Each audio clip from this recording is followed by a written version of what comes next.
So I'm joined by the great John Campbell. John, I guess at the minute about probably doesn't want to disclose his age, but about 62 years of age.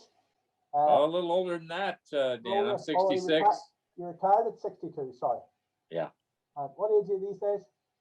66. So you're about 4 years retired now, 5 years retired? Yep. Yeah. The $300 million man, the man who drove Macro Bell, the man who drove Lifesign, leading driver at the Meadowlands for many years, many great duels with the Magic Man, Bill O'Donnell, and nowadays president of the Hamiltonian Society. Does that sum you up pretty well, John? I think that hits the high points anyway, Dan. The high points, well, we don't want to hear any low points, you know. So, well, John, you know that the purpose of our interview tonight is promotion, which is something you're very much involved in with the Hamiltonian Society. I suppose an obvious question: do you miss the cut and thrust of being out there behind the starting gate? No, I don't now. I did the first year, especially when the weather was good. I didn't miss it at all. All it took was about 4 drops of rain, and I didn't miss it at all. But I don't miss it now. I know as I said, I'm 66. I know if I go back driving, I'm not going to be better at it. So I think I'm very content where I'm at with my life and within the industry. Industry's evolving a lot, John. Slots are a big part of the sport over in America these days. And then you have the threat of, is it decoupling? Tell us a bit about decoupling and how that works. Well, in many of our states, we generate purse money from the casinos, and it's really been a boon to racing the last 15 to 20 years in different states. Florida just recently was able to decouple racing from their casino. Before that, they had to have racing in order to operate the casino, and they got permission to remove the racing from it and carry on with the casino. So it's really a dangerous precedent for racing, both thoroughbred and standardbred here in the United States. Now, the thoroughbreds were exempt in Florida, but that doesn't mean they would be at the next state. So it's something that's going to be a constant battle for everybody within all of horse racing to continue being partners with these casinos and not letting them basically kick racing to the curb and continue because we are an economic driver of the economy in all these states with agriculture, jobs, and the satellite markets that come with racing. You're preaching to the converted, John. I'm a trotting man like yourself, and I know it would be a sin if trotting was allowed to die out in any state. There's no precedent in Ireland. Harness racing in Ireland has been kind of self-funding for many years, which is why we race for such small purses. But I can feel for you, it must be like being addicted to a drug. It's the intravenous drip that's keeping the sport alive in some states, and if you take that away, it's a big problem.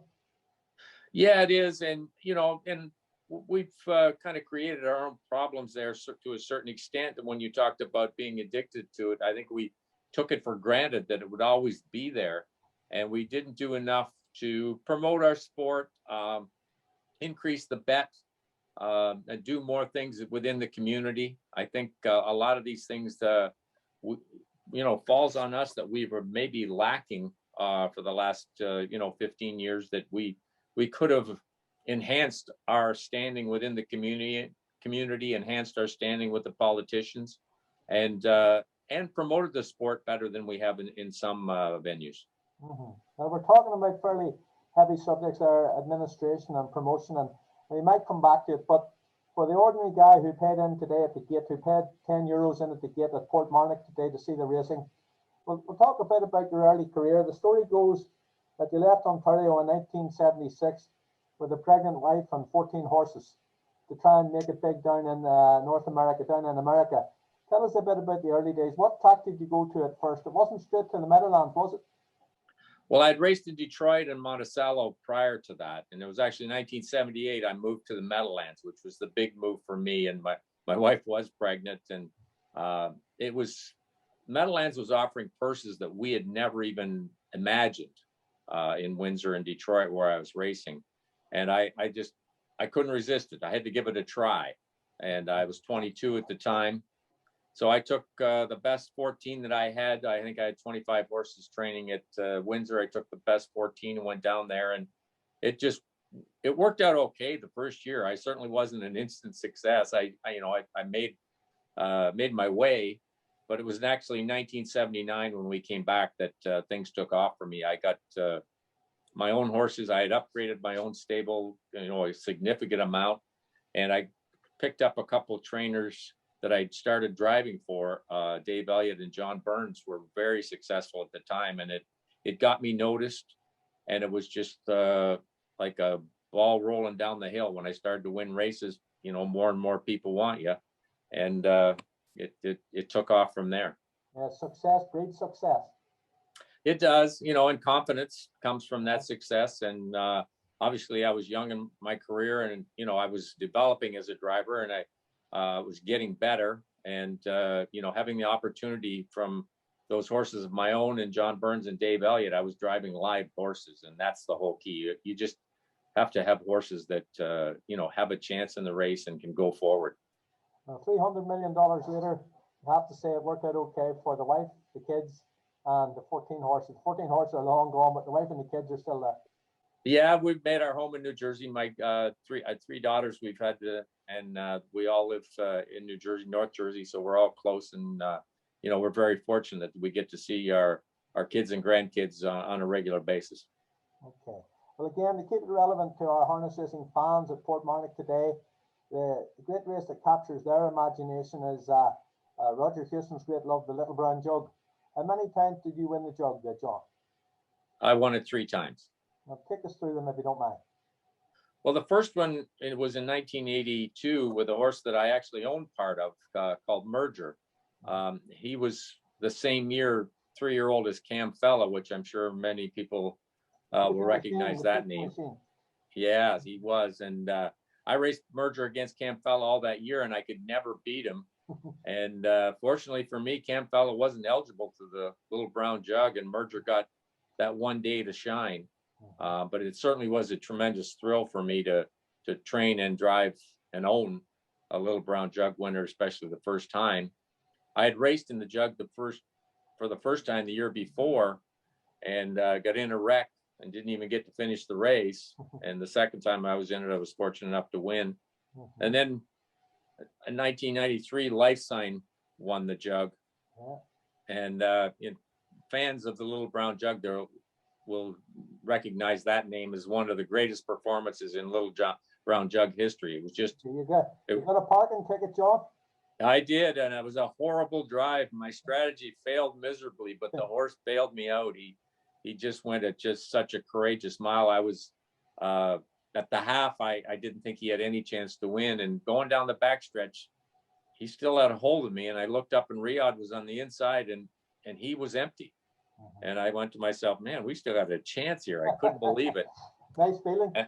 Yeah, it was a great feeling. And after we went under the wire and he'd won, I was absolutely in awe of the horse, of what he had done that day. It was just an incredible effort. And then the crowd, the crowd is right on top of you in the Jug, and they knew they saw something special that day. They cheered and cheered for that horse. Big performance. It's one of the interesting quirks about harness racing.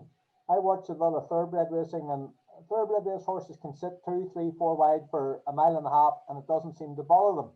But a harness horse to be parked 2 wide or 3 wide, it's a big trip. Yeah, I don't understand that, to tell you the truth. I'm watching some of those thoroughbred races, especially the classic races. You just want to holler up at the jock and tell them it's shorter if you're closer to the rail. But you're right, it doesn't seem to matter. It doesn't seem to matter so much. Maybe it's the width of the sulky, I don't know. And even if you watch the racing from Vincennes, France, they don't seem to mind their drivers being 2 and 3 wide. No, not as much there. Of course, they're going distance and they're not going that speed. So that does factor into that. But as far as the thoroughbreds, I think the sulkies are a factor in that. There's no question about that. But their strategy is totally different than ours. And then your third Jug was with? Nick's Fantasy. It's a catch drive I picked up at a late date. And Nick's Fantasy was good for a short period of time in his career. Trained by Bob Ritchie, no? Yeah, trained by Bob Ritchie, and he'd been driving him himself. they sold part of the horse, and the people that bought in wanted me to drive him in the jug. So I was very fortunate there. But Nick's Fantasy was only on form about a month before the jug and during the jug and a month afterwards. He didn't have that kind of form or speed early in his career. And when he lost his form after that, about a month after the jug, he never regained it, even as an aged horse. So some of these horses are like a precious flower or prize bloom that's only good for 3 weeks in the summer. Yeah, well, once they bloom, they just never get those flowers back. It happens. And that's where you really have to admire the great horses that can bounce back from losing their form or a tough trip, come back and race at that high level, whether it be start after start or even year after year in some cases. Those are the really special horses. There's a trotter Francais over here at the minute called Silvano Bello, and he's still rocking every week. And I think he's 14 at the minute, and he's still able to race at a fairly high level. That's a courageous horse right there. He is. Well, tell me, to move on to the trotting gate, tell us a bit about the great Mac Lobel. Well, I'm forever going to be linked, unfortunately, with Mac Lobel. He's without question the greatest horse that I've driven. And we talk about racing at that high level. With we just discussed, he was a world champion and a Breeders' Champ at 2. Won the Hambletonian and set a world record at 3 and another Breeders' Crown. Won the Elite Lop at 4, still the only horse 4 years old to win the Elite Lop, and came back to win the Elite Lop at 6.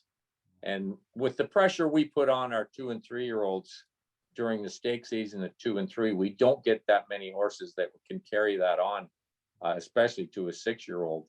So it's just a fantastic record, and it just goes to his greatness that he was able to carry that form from the time he was 2 years old right through till he was 6 years old. Is it true to say he had a bit of trouble with his feet? Yeah, his feet bothered him throughout his career, sometimes worse than others. Chuck Sylvester was always changing his shoes, trying to, just make him as comfortable as possible, especially in between races. So he might have a very forgiving shoe on him to jog and train, and then put a lighter shoe that would be a little harder on him, but just put that on him to race for him to be at his best. But his feet did bother him. And just to change the subject slightly, have you heard anything about the Irish scene, or do you know what's happening with the Irish horses? Is there any connections with Ireland yourself? Well, I've run into Mark Flanagan when we used to be able to travel before COVID. I'd see him at the Elite Lop, and he's a guy you want to avoid, John. You've got to avoid that guy. Oh, I got along quite well with him. Oh, you get on with Mark Flanagan. Somebody who gets on with Mark Flanagan. Mark Flanagan spends his life fighting with people about trotting. Really? But in a good way. He's always fighting for trotting. Well, he always comes with an Irish contingent, and we have a little visit and a little drink at the Prix de Marique and Elite Lop every year, and I look forward to it. And I'm actually looking forward to it, hopefully next January, being back to France and everything opens up for travel in Europe, and we're all back together at least a couple times a year. It's a great occasion. Mark's a great champion for Irish harness racing, and I don't mind saying it publicly today at Portmarnock. He's done a lot for the game, and the game would be poorer without Mark. And it's nice to know that you acknowledge him. You've met him on the world stage. He's a great statesman for harness racing, as are yourself. Any tips for young people trying to get up the ladder in harness racing? Young drivers or young caretakers. If you were 18 again, what would you do different, or what tips can you give our young people? Well, I was very fortunate that I grew up in the harness game. My grandfather started racing horses back in Canada in the 1920s, and my dad followed him into it, and I followed them. So I had people that I would consider great horsemen and natural horsemen, my dad and grandfather, to teach me. And I think that's very important, whether you grow up with it or not, that you find people that are successful and they're horsemen. They treat their horses, with care, and learn from those people. And there's no shortcut. You just have to learn about horses. It's all about the horse, and that's what drew me to racing when I was a kid, was the love of horses. I still have that. I don't have the interaction that I used to, and I miss that, to tell you the truth. But you better come with a love of horses and just an inquiring mind into what makes horses tick. And they are all so different. You have to be learning almost every day if you're a trainer or a caretaker or a driver, that they don't come with a manual and they're not all the same. Yeah. And they just can't stress the importance of learning under somebody that's had success and is considered a horseman. We have a useful owner trainer over here, a guy from the north of Ireland called Walter Stewart. And Walter talks a lot about having a feel for a horse. You've got to have a feel for a horse. If you don't have a feel for a horse, you're wasting your time. Yep, feel and the compassion for horses. Empathy. I think it's empathy. I think empathy. Yeah, and you just have to have that, because at least I think so. I think most people that are successful over the long haul will tell you that they love being around horses. They love the challenge of trying to figure each and every one out, and it's something I always say. Horses are very addicting. Addictive. Yeah. Yeah, they're addictive. It's an awful. That's a common saying over here too, that harness racing is a real addiction. We say harness racing is a disease. But okay, so tell us a bit about. We're very much grateful for the owners of Cattle Wash, Heston Blue Chip, and Betting Line. I'll be speaking to Casey Coleman later tonight, and we're very grateful for their input in helping us arrange these breedings. We feel they're going to improve our broodmare band. Tell me a little bit about those three horses: Cattle Wash, Betting Line, and Heston Blue Chip. What you can remember about them?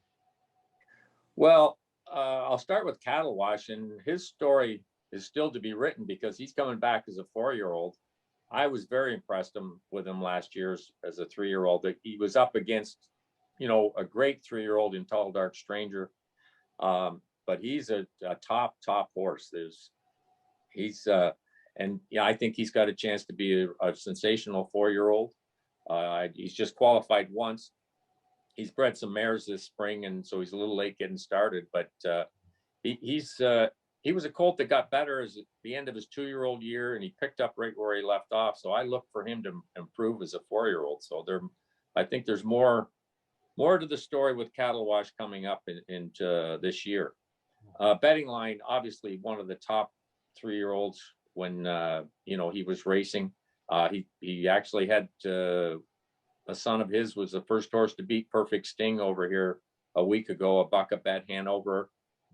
Looks like a top colt. So he's very young in his career. Their oldest are just 3. So I think, we haven't seen the best of Betting Line yet. I think there's more to come from him. And Heston Blue Chip, again, a top racehorse. He was actually the best 3-year-old of the crop at the end of the year when he ended up his 3-year-old year. He struggled a little bit at 4, but he's actually had some success as a sire, and I think he's gotten more mares here in the last couple of years and a better quality mares. So I think he's got a chance to maybe be heard from as a sire here in the next couple of years. We're looking forward to, as I said earlier, we're looking forward to these 3 stallions improving our breed over here. We have some nice mares here from American bloodlines, and hopefully they'll cross well with those 3 stallions. Well, I think you've got a really good chance, because those aren't bottom or even middle rung stallions. They're top of the line stallions you're dealing with there, and that's what it takes if you're going to improve your breed. You want to go to breed the best to get the best. The breeders over here are very excited about it. Just to move things a bit on to your role these days as president, and you're now in racing administration. Do you feel a big responsibility or the weight of history? You're running a race which is named after the original horse who founded the breed, a son of Messenger, I think he was. He went back to Messenger, but in turn, every standard bred in the world traces to Hambletonian. You go down through the years: Harlan Dean, Rodney, Burgomeister, Neville Pride. All those great horses, raced in the Hickory Pride and Stars Pride. Heirs, all those horses raced in the Hambletonian. So you're minding a great legacy. Tell us a bit about the history and about how you handle the responsibility looking after this very precious race. Well, Tom Charters was my predecessor here at the Hambletonian Society, and I've learned a lot from him. He's been very kind in his time. and I really have a lot of respect for Tom's sense of history, and that something he's passed along to me. So I'm well aware of that. At the same time, we're always trying to make it better. We're looking at different television options this year than we've had in the past. Hopefully that'll come to fruition. So every year is a challenge, but you don't want to lose track of the history of it and recognize all the champions that have come through and won the Hambletonian. So it's a balance. Maura Fanning is our COO here, and she is invaluable in helping me navigate through the history and make decisions moving forward as we go to the future. We're always cognizant of making sure our signal can be seen in Sweden and throughout Europe. So it's a challenge every year, but it's something that I embrace and I enjoy. And it's sometimes there's things that you want to do and you just can't get done, as you well know, I'm sure. Yeah. But I feel very honored to have the position I do, and I do want the tradition and the pageantry of the Hambletonian to not only continue but improve, as the generations go by. Everywhere you go in the world, everybody's heard of the Hambletonian. It's well known, and well done for keeping it up there. Maura Fanning, of course, married to an Irishman and with an Irish maiden name. I think she was O'Sullivan to her maiden name. So, as I say, plenty of Irish roots with Maura as well. Yeah, she's a proud Irish lady. There's no question about that. Keen to remind you of. So we're at Portmarnock today. We'll be pleased to know there's an Irish lass minding the purse strings and helping with the communication of the Hambletonian. Yes, she is. She's one of the most influential ladies in harness racing. She's been very helpful to me in my work. When I did research on Joe O'Brien and Hervey Fillon and yourself, Maura was so helpful with archive material. Yeah, she's an encyclopedia. Yeah. Well, look, just to sum up, John, any parting message for the organisers of the harness racing today at Portmarnock? What can we do to make the sport better? Or indeed, if any of the horsemen are watching this, what can they do to sort of help their own careers? Well, I think as far as their own careers, you just want to put yourself on a path, as I said, and follow and watch people that are successful. And you just have to put the horse first. And when you're making your daily decisions, you have to put the horse at the forefront for that part.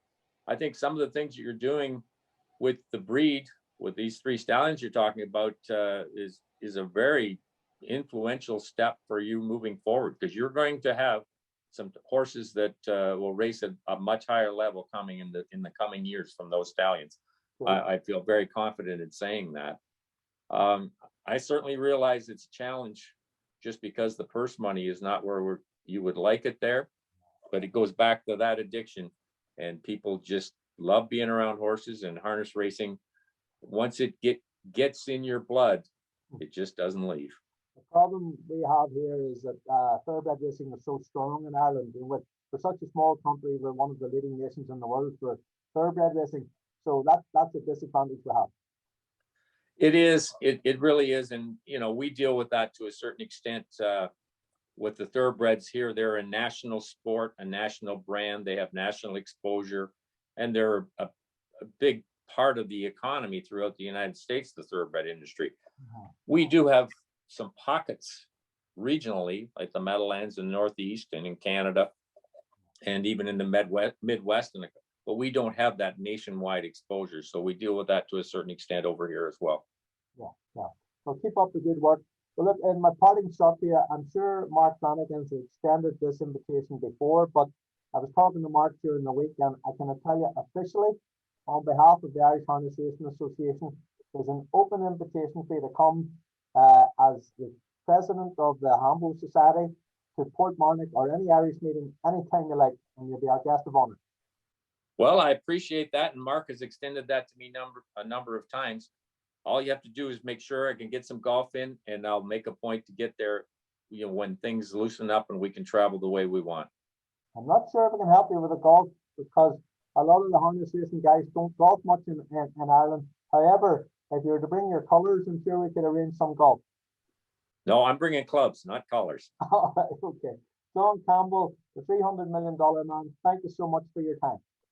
Thank you very much. It's been my pleasure, and best of luck to everybody.